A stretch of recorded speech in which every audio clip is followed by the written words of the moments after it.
Hey guys, May Flom here, and I am stamping up a storm. I am stamping onto, right now what I'm going to try out, this is label paper. I've done this with mask-specific masking paper before. I want to see if I can do it with a label or if the label is too sticky. We're going to find out. So what I'm doing is creating masks to use so I can create a layered stamping scene really quick and easy.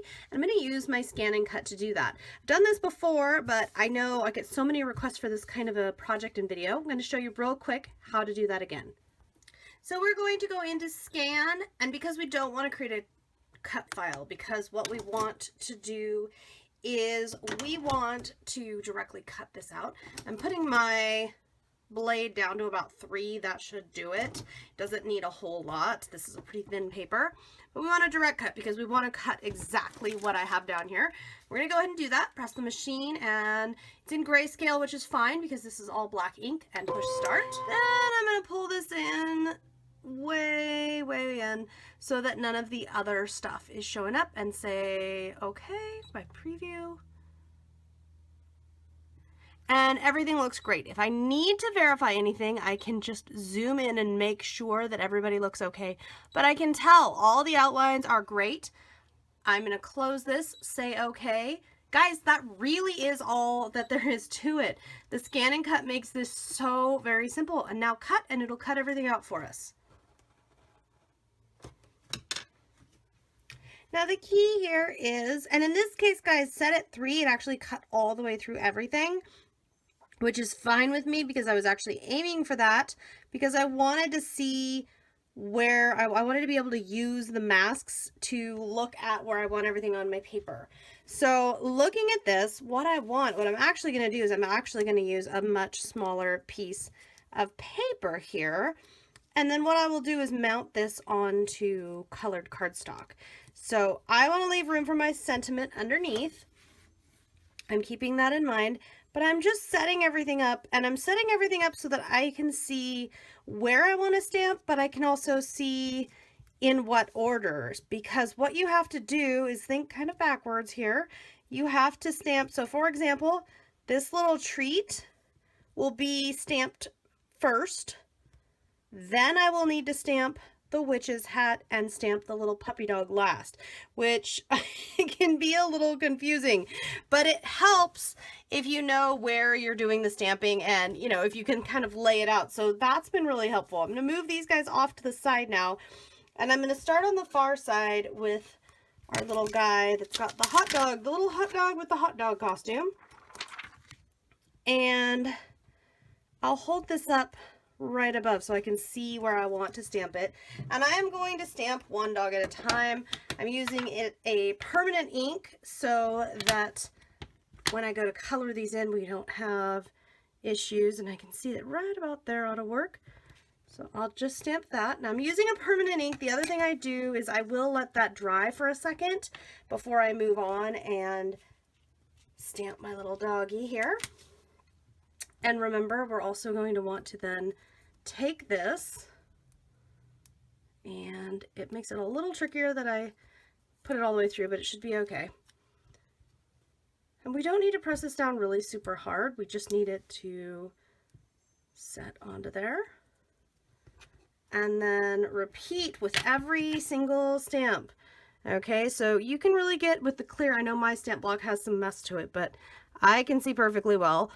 And I want to make sure to stamp in a way that's just going to be really nice. And now these top dogs, I know I went and put all these dogs and made these masks. We don't actually have to cover everything up unless we want to do a background, and I think I do. So I'm going to go ahead once again, just kind of let it, it doesn't need a long time, but I like to just give it a couple seconds to make sure the ink is not wet when I go to layer. And we're just going to repeat the process. Everybody is all covered up, and I also have in white embossing powder down at the bottom a sentiment. Now what I'm going to do is get some background color. And I decided to do background color because a couple times my fingers got in the ink, which is bad. It's bad because my fingers got in the ink and left some little black smudges. But guess what? If we come through here and put some ink, and I'm just going to blend some little dye ink cubes here. And I'm just gonna come through and blend some ink. And that's gonna give us a background, but it's also going to disguise our background. It's gonna make it so that those little gray droplets are not a big deal. And I'm just gonna repeat here until I'm happy with as many colors as I want. And also, not just as many colors that I want, but that I'm happy with the blending look. You could do this with any materials. I mean, you could use watercolors, pens, whatever. I really do like using inks only because I don't like the masking paper to get super, super wet. And I worry about that when I've got, there's some black. I worry about that when I've got so much color going on. And I'm going to add some black at the edges, really make it extra dark. Extra spooky, since this is a Halloween card. I pulled this one back out just so you can see what happened here with the label paper. So it definitely matters that it's masking paper. You don't want to do that. You don't want to have that happen. Anyhow, here is mine that I'm working on. So your next step is just to color. You're just going to work. I'm going to pull those two guys off and I'll work on this guy, and you're just going to color with whatever it is that you want to use. I'm using markers. We could be using watercolors. We could be using anything at all. Inks applied with a water brush. Whatever it is that you've got that you want to use. You can blend a lot. You can blend a little. That's totally your call.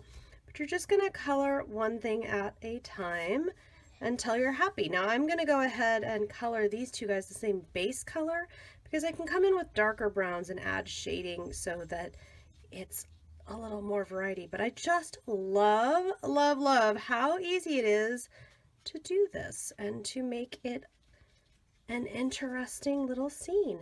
I hope that you've enjoyed this. Once you've colored it, this is where it gets fun, because once you've colored it, if you wanted to add dimensional embellishments, you could. This one, I'm thinking I'm going to stick pretty plain. Just mount it onto a piece of cardstock and go. I think it's going to be lovely, and I think the person that receives it is going to like it a lot. If you have any questions or requests, feel free to leave me a comment. I'll see you next time.